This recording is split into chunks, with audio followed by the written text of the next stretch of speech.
your busy body giving me life. Welcome to the first ever Bronx Academy of Letters Poetry Lounge. Y'all can do better than that. The first ever Bronx Academy of Letters Poetry Lounge. We're so happy.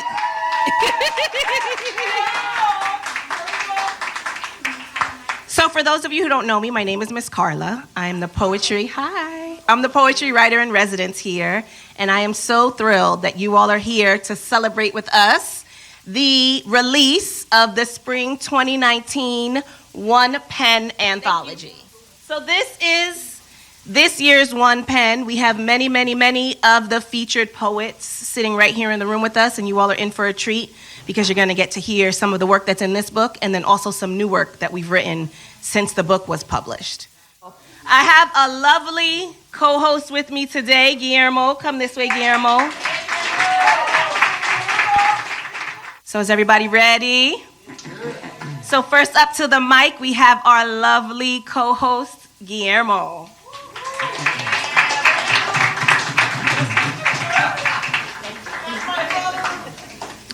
Name of this poem is Sensations.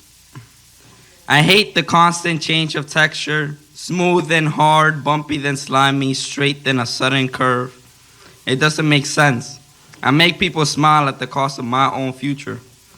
Failing grades, constant struggles with friends, and yet I smile, meaning every bit of its yellow shine. But once it's gone, once I reach the curve, I suddenly feel down, laying down with nothing specific in my mind but the thought of my life detail by detail. I think about each strand of hair on my body, how I ended up on my body, why I ended up on mine. Every atom in my slowly rotting corpse works for all this time with no reward but the fate that awaits us all. I hate it. I hate it all. And even after all of this, I still feel moments where I'm glad to be alive. It's not all the time, but those moments make it durable. For a few moments, it's okay to be different. Okay. So next up, we have Starlin. On deck, we have Elena. Maneuvering in emotions. Lost like a boat, no passenger to paddle. Abandoned by hope, unable to travel. You were on it. You were trying to get ahead. Ahead of what happened. Avoiding the things that was done to you. You were in the sea, towards the accomplishment. You did succeed, but something got to you. Something made you stumble. I know the first love is the sweetest experience you'll get, but believe me, the first cut is the deepest you'll regret. As you stood there, you questioned, was I not good enough? Meanwhile, looking at her presence, appearing from thin air like magic. You loved her with every little piece in you, but in the end, her heart no longer beats for you. The love diminishes as the seconds go by, but haunting you, holding you like a hostage with a chain, making you a fatality of her memories. The people think he's gone bitter, but they don't know he gave up. They measure their relationships in months and years, but deep down it's more than just the basics, their connection, compassion, acceptance, forgiveness, the work through difficulties. One thing is for sure, such intense feeling of anxiety was flowing through you. Too broken to go on, but too in love to let her pass on. Next we have Elena. On deck is Draven. The title is Abandoned Agony. Yellow is the color of lonely. Dark red is the color of abandoned. When you're unhappy, like the agony, the pain, I felt my father abandoned me. I didn't know the man was my very own father. When you're unhappy, when you're going to remember that you have a 12-year-old daughter in your life, how can you not know that you have a daughter? Why you didn't stop her from running away? Why are you yelling at your 12-year-old daughter? Now she is frightened to go back home. No place to go. It was raining hard and freezing. Her dad screamed so loud that she left her thoughts and feelings behind at home. On the table next to her dad's drink. So she went back. She saw her dad sleeping.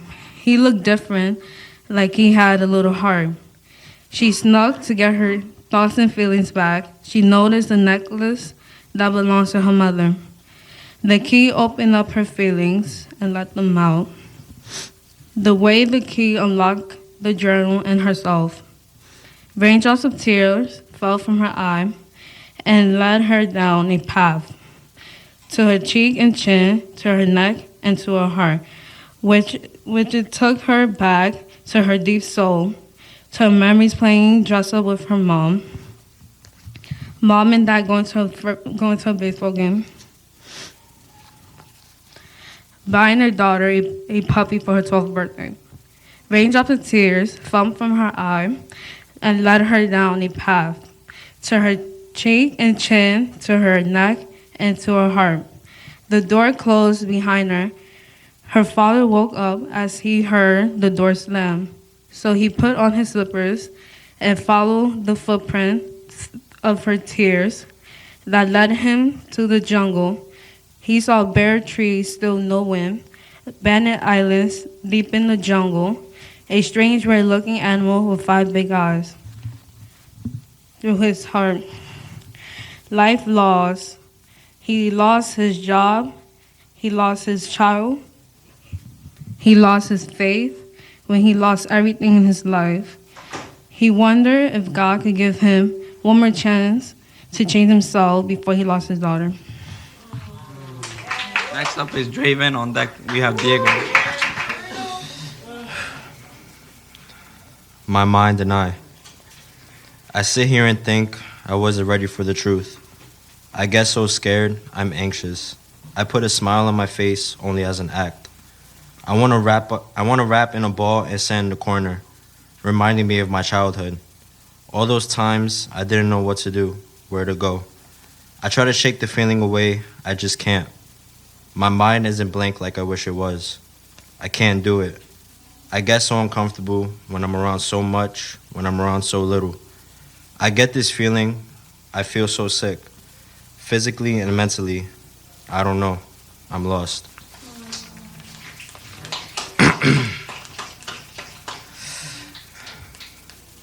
My pain. You killed me. All the pain you've caused me. You teared me apart, changed me. My death wasn't easy, but it was the way to peace. My mind, my thoughts, they're clear. I'm up and awake, my third eye opened. I know the truth now, I just don't understand it. Next up, we have Diego. On deck, Lady Cruz. My poem is Regret with Thought. It goes like this. I am sorry if I took things the wrong way, but if I didn't, I can imagine what face you'll give me every day. You say you are happy, but it was obvious right away. Why I put up with the pain. Sadly, this isn't the same. What a shame, such a screw up, if the love wasn't enough. The thoughts, dreams, and hopes of improvement blinded us. I don't do drugs, but this one was one I craved, but didn't get enough of. These thoughts of you get worse every single night, but why do I complain if you seem to fall on the sideline? So I'm thankful, but ungrateful that you are but aren't mine. Or how often would I get replaced if no kid is even close to reaching the level to my waist? Not cocky, just feel it's out of line to let another kid think he has a shot at what's mine. Losing you might or might not send chills down my spine. But there's nothing I can do if you're already part of my life's timeline. Next up, we have Lady Cruz. On deck, we have Matthew. This is called Armistice. I looked into your dark, deep eyes, hoping 2 black holes would collide and pull me closer to your soul. Where did your heart go? I must have been a guard in a museum of precious intentions, turned into a thief. I must have stolen it with no precaution, touched by me and your heart hardened, touched your heart, turned cold. I ignited a bewildered soul. As I looked down, I saw my own lies and betrayal. Did my lies teach you not to trust violet red lips? Was your betrayal a protest, a march for revenge, or to never come back? An innocuous organ, can I see a stab in the back? You asked, why did I like you before you turned into the person you are today? Maybe your smile was the sunlight of my rainy day. Maybe the 3 birthmarks by your lips told me that my birth was engraved in your path before I was born. It was written and the same page was made to be torn. I pushed you away like a door you're supposed to pull. You never moved away. I remember you declared to the world I belong to you. even when you were shy. I remember you yelling across the avenue high. I remember who you were before you molded, sold your heart and soul to be admired by society. I just wanted to come and see your heart, not for me, but to keep you from turning cold. For loud crowds who will perish when you fall, for a green eagle filling icing, for birds after your bread. Their attention is conditional. Beloved, my love for you is perpetual, even pure. I congratulate you. You became a master at seducing passionless cures. I looked at a battlefield, our future, hoping I see victory in love. A base never perfect, yet if war meant to be by your side, for sure it was worth it. So, first things up, before this ever happened, something happened. And I want to thank my friend Miguel, because he helped me get through it.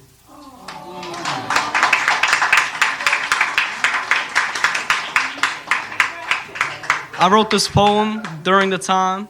It's called Love is Just a Word. They say that the flap of a butterfly's wings can cause a hurricane on the other side of the world. You might think it's funny that something so small can do something so big. Well, it's not. One small question changed my life. It turned my life upside down, but it didn't flip my frown along with it. My life is like a domino effect, and that question turned something awesome into something horrible and sad. I was never afraid of rejection until it happened, until it started, with one question. That question brought only pain and suffering into my life, pain and suffering that I've never felt before, something that I thought couldn't happen to me, but it did, with the help of one question. Next up, we have Miguel. On deck is Mo. So, unlike Matthew, I didn't get no hope from this. This is based on old experience.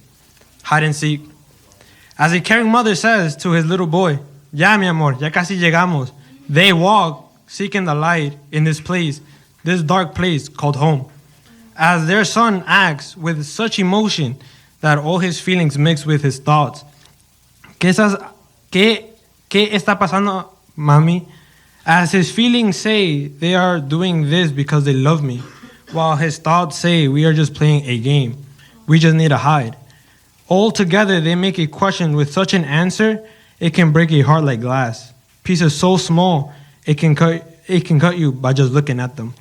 The father, the last member of this family, can be heard with all the silence he's making. Aquí, amor, cuidado, ya casi llegamos, amor, he says to his wife. What he says to his son has inspiration, but it hurts just to hear it. Si llegamos allá, puede ser un buen futuro para nosotros. Podrá ser una persona de traje y no un vago en la calle. As they walk, there's only one thing lighting their path, the moon. Brilla como tu amor. Tú eres la que me guía hacia un buen futuro. He knows that when bad times come in, it wouldn't hurt to have a good face. They walk away from this darkness they call home. The way people call their home brought darkness to this place. But now they found the light. The light many people have shined in their face as peace. The light they call a place to stay. It all turns out to be a game of hide and seek. As they run and hide, the villain are seeking while time continues. The game of cops and robbers. We were always playing the robbers. Was it bad to go towards a better future? Thank you. Next up, we have Mo. On deck, Lady Marquez. Hi. So I'm reading Teenage Equivalent of the Grim Reaper. I prepare for the worst. Yes, this is true. And it's not because I'm negative. It's not because I am the teenage equivalent of the Grim Reaper. It's because no one prepares for the worst. Everyone talks about the what ifs and the happily ever afters, but no one talks about the middle of the Disney movie where everything is falling apart and no one prepares you for when your whole life is like that. I'm talking about what if Jasmine never met Aladdin? Would she be married to Jafar? And what if Cinderella never went to the ball, lost her slipper? Would she have made it this far? And what if Ariel never grew the feet and let Ursula drown her dreams in the same waters she deemed fit to be a prison? And what if Snow White slept forever? And we realize that true love's kiss can't save everything. Are we prepared for that? And in reality, what if you never get the guy, or the guy turns out to be the bad guy with bruised hands instead of love? And what if that school rejects you? What if Spelman rejects you? And what if you don't ace that test? And what if your mom dies tomorrow? I prepare for the worst to escape the disappointment, heartbreak, and failure.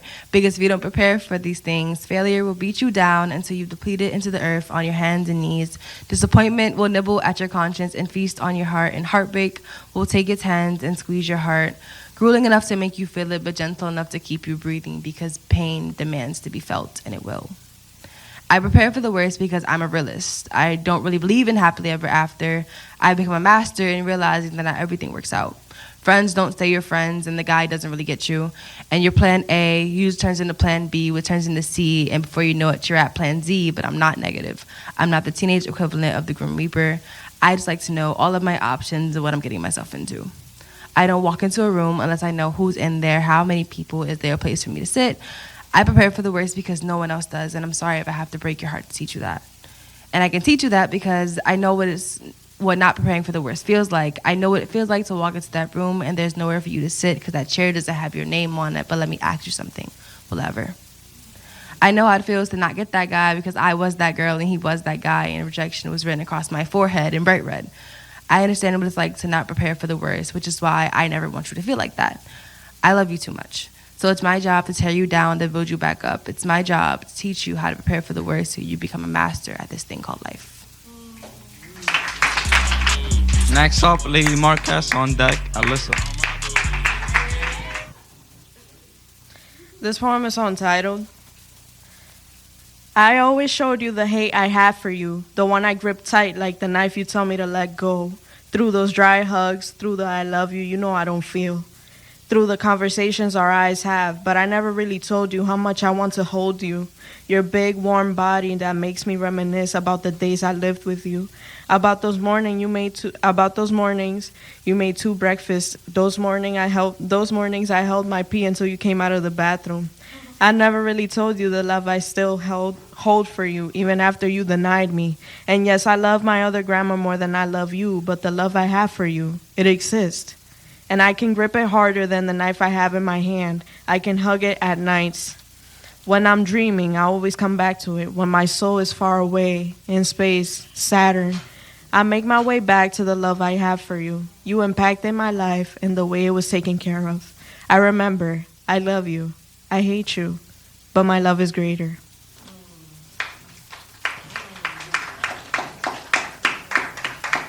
This next poem is called Realizing.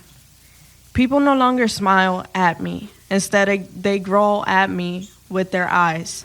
I'm no longer a child. I'm now a woman, and I have to worry if people smile at me. Because I'm not a child, I'm now a woman that people take advantage of. A woman that could be fooled with a smile. A woman that can be endangered with a smile. I'm no longer a child. I'm now a woman that has to go off, live her life. She can't settle for the smile of a stranger anymore. She has to settle for her own in the mirror because she can trust herself. She won't do any damage like a stranger would. Next up, Alyssa. On deck is Edwin. Nothing left to revive. We were a dead plant I tried to water because I thought there was still life left in us. We were a burned out match I tried to light, hoping there was still a spark in this thing we called love.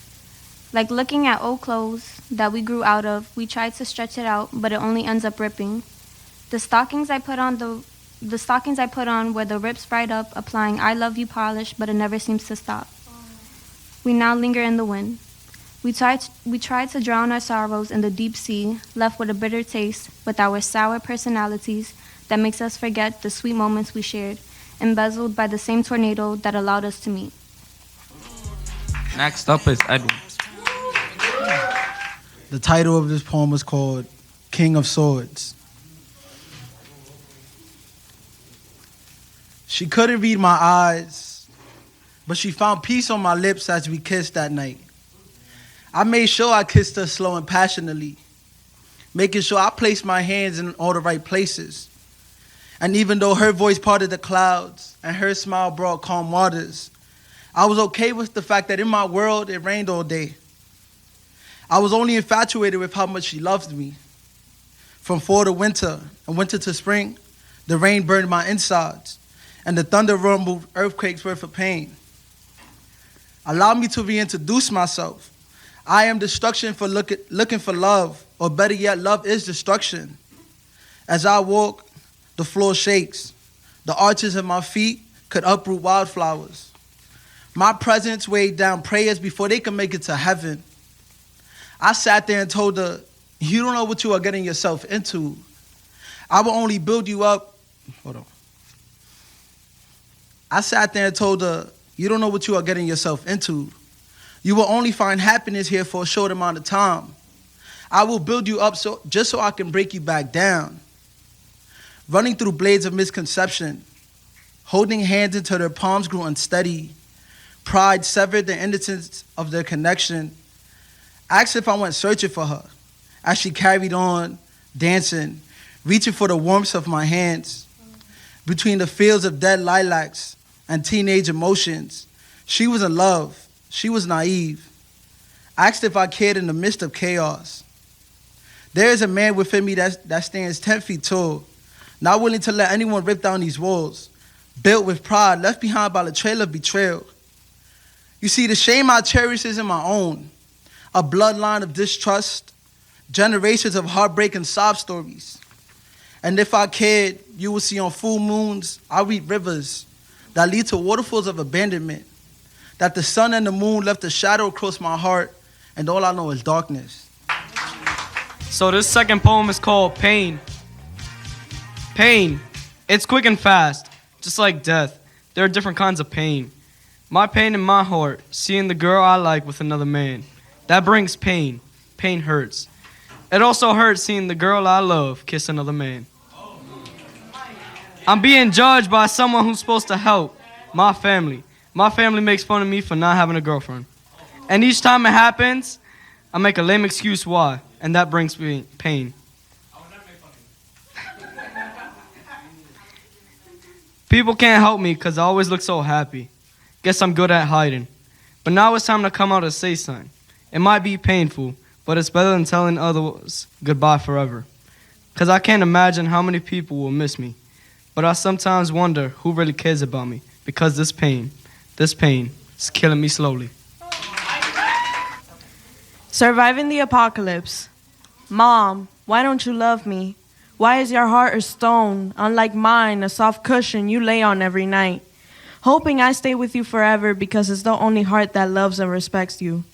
You ripped me from my father, creating a mess, blood spilled under your feet, turned into a pool that turned out to be each and every one of my tears. An endless ocean of bloody tears you can really swim in, rejuvenate yourself in, but I can't bear to swim in ocean waters, even less in my own blood. So I will stay in one place, curled up into a ball, floating, levitating, holding my breath with my eyes closed until it's my time to walk in the real world, be freed from this thick, dark blood. Why do you think that I'm stupid enough to believe you love me? You think I don't know all I'm useful for in your life is all of the benefits you can get from me? Who'll translate your letters, do all the things you don't want to do on a daily basis? You know that's only me, that I get taken for granted and there's no remorse behind it. You know I keep suffocating in my own tears, but as much as I cry, as much as you lie, you still don't care. Your heart is a stone, a cursed one, and my good luck comes in very handy, so it threw, aimed, pitched your cursed boulder of a heart at me, demolished my whole body, left pieces of my corpse in the same pathway that you walk through every day. Shaken up from side to side, kids riding bikes, wishing you could be one of them. This past is the past is the past, or so it seems. You feel controlled, wasted, drunk with anger, drinking away the sorrow, wishing you had the guts to sink that knife into your flesh, bleed a seed full of emotion. Steel man. Finding a partner is hard. Trusting someone to stay is scary. Doing everything together to doing nothing at all, like two birds departing to their own destination, when before they were heading in the same direction. My love was like a flying ball, but you ain't catched it. Knowing love still spreading through veins, disappointing seeing someone you used to love, the memories turning to regret, uncontrollable, anxious, trying to make a drug to unlove. Wasting all my time, that man is too stubborn. That prideful man doesn't feel the need to care. That man hates loyalty. You were the reason I discovered the world's imperfections. I never expected this end, steel man. Extinctual. It's devastating. The cops claim they understand.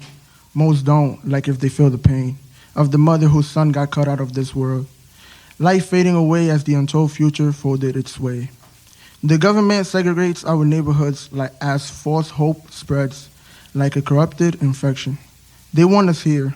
Even innocent lives are in the hands of the revenge-filled mind. Don't get me wrong. Good times matter, but when I'm sad, am I supposed to look happy? The world is stagnant. No such thing as justice. Fighting for it with beliefs as our enemy do the same. Who's right after all? Trust the intuition you yourself have is the only light you can look up to. The game called life. Sadly, life is like a video game.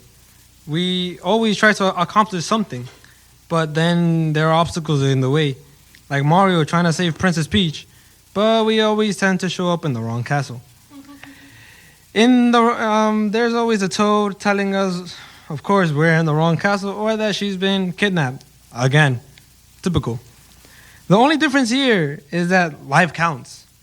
The reset button, the game over, that was all in the fantasy world. There is no mushroom. We don't have flags in our lives. Everything we have are checkpoints we can remember, but may never go back to. Many people have different challenges. Some people have depression to win against. Others have the challenge of having people who are fighting on their side, like a war meant for you, but all you're doing is sitting down like if the world was rainbows and flowers. The thing we all have in common is the fight we take at the end, the main boss, death. That's a fight we are all willing to take, even if it means that we lose at the end. But only because our game will end. Is that a reason not to play? Thank you. This is called Do Not Disturb. Do not disturb my flowers. They do not need you to water them, for the earth does an exceptional job. Do not pick me out of a bunch. My petals are uneven, and my thorns will make you damn ever buying something imperfect. My only lodestar is the sunlight. I don't need your hands. I don't need your petty food or your sugar-coated words, for I contain the sweetest substance inside of me. Thou shalt not use me as decor. I will turn brown. Leave me undisturbed, and I will forever flourish. I was made to be wild and bright, peaceful and beautiful. Your eyes wouldn't understand how such a conceptuous flower will be condemned to be touched by you. Your deceiving touches are first gentle, but then the feeling from it is malignant. I abhor. Do not disturb my flowers. This is a song I was working on Instagram that I posted. So I'm gonna just say a cappella. It was all just so simple. When did it change? Why is it I can't make you smile? Your lips felt like flowers, but now they feel like knives, stabbing my ego. When did it change? Why don't we learn to listen instead of yelling? She's the one if she's holding you down while you're not progressing. Mama always told me, keep her by your side if she's there while you're stressing. And some days you left me heartbroken, and some days I left you empty. Why don't you just let me talk? Why you gotta be so petty? Damn, when did it change? It's like, I don't even know you. Now we passing by each other like we strangers. Shit is always being said out of anger. And I'm tired of healing. And I'm tired of waiting for a reply. And I'm tired of the goodbyes. Like, damn, we can't even look each other in the eyes. It was all just so simple. Damn, when did it change? And just to numb the pain, a lot of people sip on liquor. And you gotta stay bundled up. Gotta stay to yourself. Because people never show love when you down and you cold. Used to give you them looks like I was grateful. Now we looking at each other like we hateful.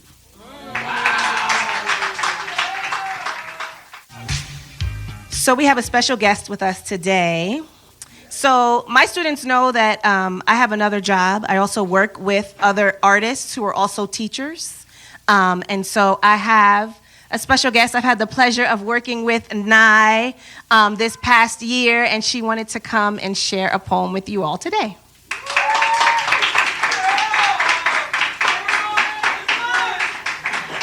I just need to tell y'all first, like, the talent in here is freaking insane. Like no lie, because I'm a Sagittarius, so if I didn't mean, I would just be like, hi, and I go into my poem. But, like, seriously, y'all are talented, so, like, I had to say it. Like, honestly, please clap it up for yourselves one more time. Like, that was dope. So keeping in the theme of love or lack thereof, I have a poem entitled Tangled, and I hope y'all like it. I actually haven't read this piece in like a year, 2 years. Yeah, it's been a day. Let me just tell you, so literally the moment I walked in this room, I can't remember the specific words, but just like everything I was saying was so apropos because, long story short, I just had my own situation with love this morning, and I'm like, you know what? It's amazing that I came into this space where we could all just like pour our hearts out together and stomp on the oppressor's hearts. So, oppressive exes, oppressive governments, whatever oppressor is in your life, let's stomp on that shit. Anyway, oh yeah, I won't say many expletives because I know we're young, but you know, yes. Okay, title is Tangled.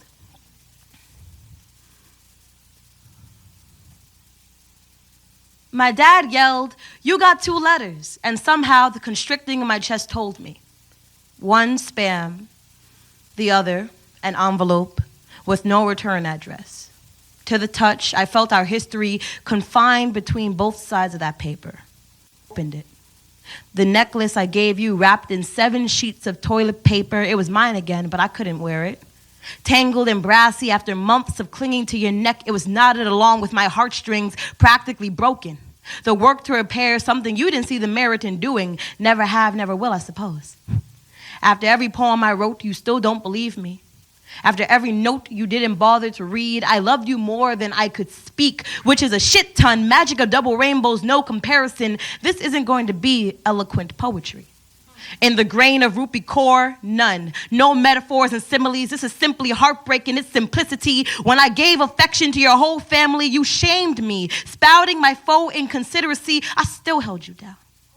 Gave shoulder to lean upon as cries crashed within, a home to sleep in despite your sins. Never was I ever perfect. I said this from day 1 when I shouted I have depression, to day 300 when I showed I wasn't bluffing, wasn't underwhelming. It was me, the crazy girl you coveted. This was me. You were the one fronting. Showing sides you didn't expect, drawing lines without regret. I had my freakouts, went mad, walked away, grew sad. I did the most, would have made anyone tired, but I didn't deserve to come under fire. You knew what you were getting. Don't pretend you hadn't signed up. I appreciated your love, only one that gave up, but later you forsook me. Becoming callous, cursing, self-absorbed, having nerve to say I needed to change when I've gotten help since 11th grade. You're valid in your pain and your ill action, but not when you made it out like I was the only exception. Maybe I know somewhere deep in my soul that love never lasts is what I learned. No matter how much you give, you'll never get cut slack. No matter how much you love, it'll always turn its back. But darling, wilted flowers need care too. The realest ones are called fake by those that don't wish to know you. When asking for help to be saved, I was played. To save us, I was betrayed by people who rather bring gasoline, watching our world burn. Matches made in heaven, hence why blades mimic the sun. I know what it's like being a prayer gone unanswered. I know what it's like to lose despite trying. I know what it's like to be left without warning. I know what it's like to see someone dying. I know. I know. I know. I know I trusted, but you proved unworthy. Despite struggles, you had told me I wouldn't have did what you had. Best friends are just predators yearning to learn about their prey before pouncing. And I never thought I'd write a bad poem about you. Never knew I'd accuse of abuse. Fuck you, you shouted when admitting I thought I was being used. Called me selfish, began treating me cruel, said you loved me but ignored all I'd say. Engaged in games like leaving messages on delay. Never upfront compromising or learning to communicate. Not researching why BPD made me act certain ways. Yeah, I was quick to say you didn't care. Fast to throw out you don't love me. Yet you weren't swift in assuaging my fears and making me think I was a part of your cares. I cried rivers you were too lazy to swim in. Late in the game, you stopped displaying a player to believe in. Stop displaying a player to believe in. Late in the game, you gave me no reason to keep up the charade. I tried cutting loose, but like nooses, it was continuous swinging. Back and forth between letting go or sticking it through. Told you months prior, let's end it. Kept me around saying you'd mend it. You a lie. You hear me? You a lie. Let all think I'm the bad guy. Dude, you were great, but not at all saint-like. Great, but never kept it straight like. I'm tired of being abandoned by people promising not to leave. Where I went wrong was letting them make promises they can't keep. I knew this would end with me being vilified, being villainized despite how hard I tried. We both did, but while you grew tired, I grew. Just wanted you to elevate, escalate in my existence with me. Too much to ask for, so abhor me. Let your sister abhor me. Friends abhor me. Mother, father, bros abhor me from the fallacies you spewed without keeping it 100. See, I recognize both sides. Where I failed and you denied. You're not evil, neither am I. I love us enough to admit that much. Respectfully treated when this was new. I stuck around waiting for storybook to rewind back to times we were cool, where I was treated like the goddess you made me out to be, and necklaces were still able to be worn like victory. Surviving latter half of your wrath, I know it wasn't all bad. Just an optimist and pessimist gazing through same lens. But necklace is now tangled in my hands, so tell me, when they ask, how was it? And I tell them, not the worst. Will you state the same? Even in aftermath, still everything stays.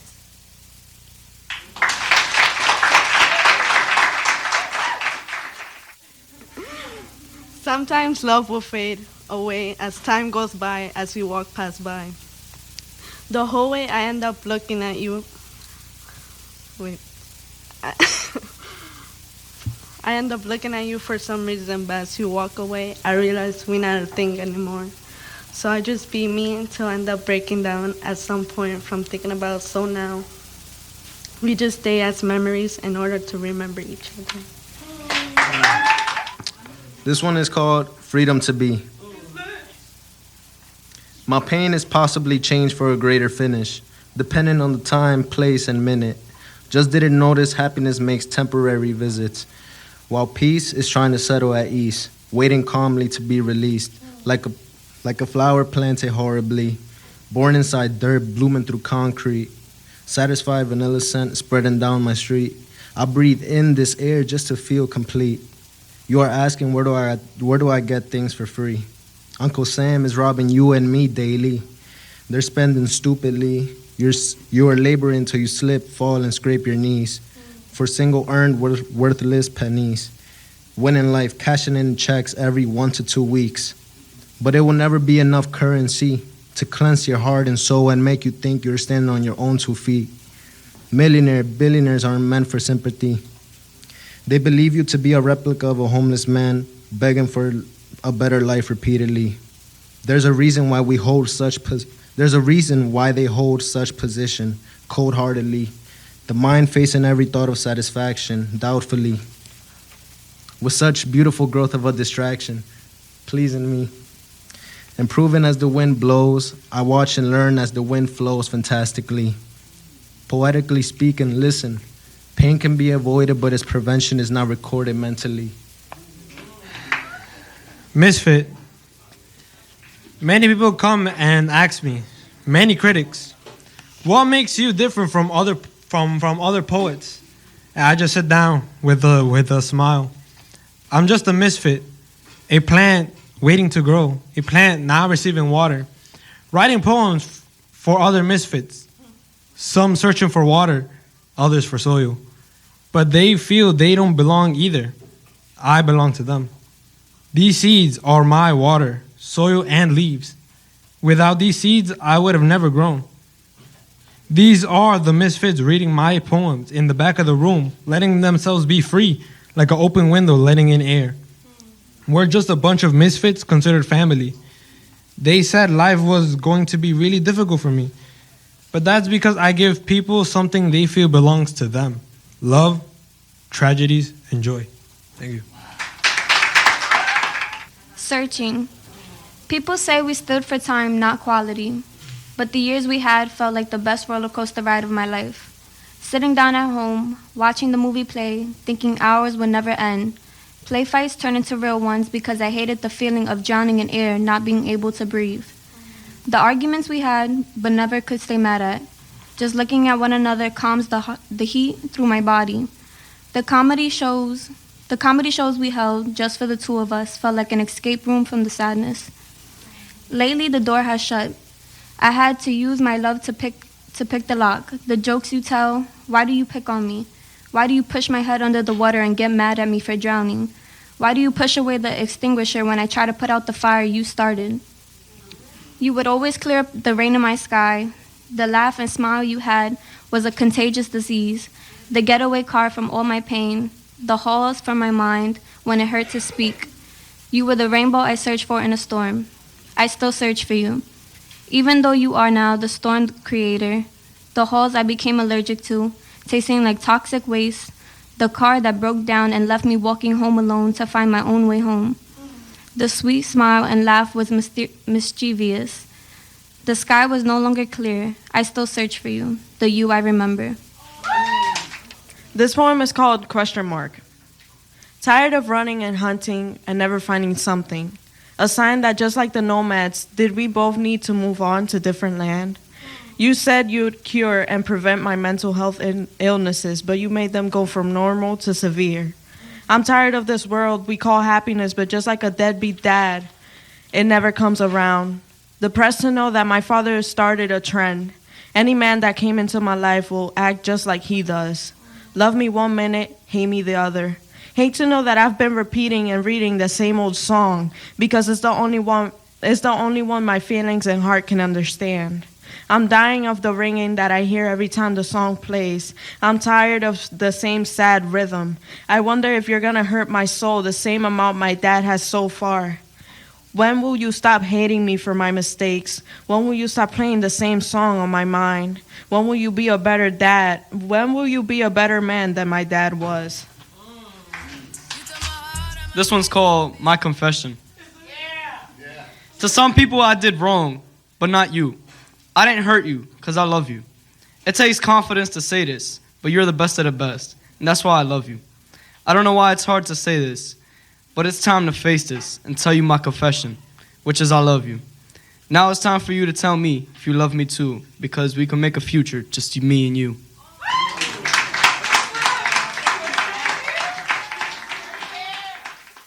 I think it's interesting because, like if you watch the news and they have stories about young black and brown kids in the Bronx, they're not thinking about this, but we know that this is what's happening in the Bronx. So I just feel so proud of each one of you individually and then for all of us as a whole too. So give it up for y'all one more time.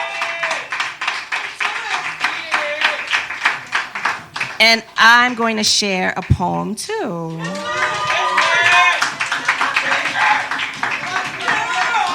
Okay.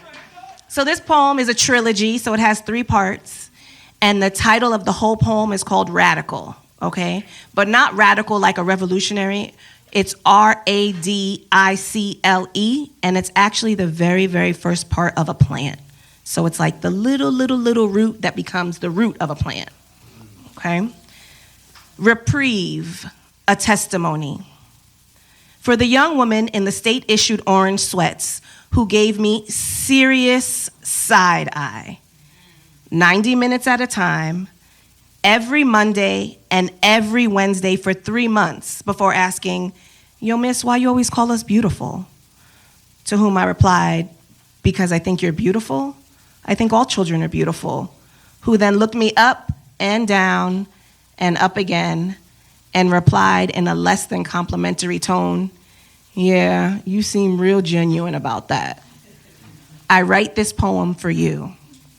I call you beautiful not because of the way you look, but the way you look at me as I flip through my folders to find your writing. Lips apart, hands on hips, shoulders near your ears, part excitement, part terror, part cocky. I call you beautiful not because of what your body can do, has done, will do for others, but for what your body can do for yourself. The way your breath can transform space, you decide if this is a sanctuary or a Satan's lair. I call you beautiful not because of your fresh flat iron, but because of the risk you take every time to put pen to paper, etch ink into wood.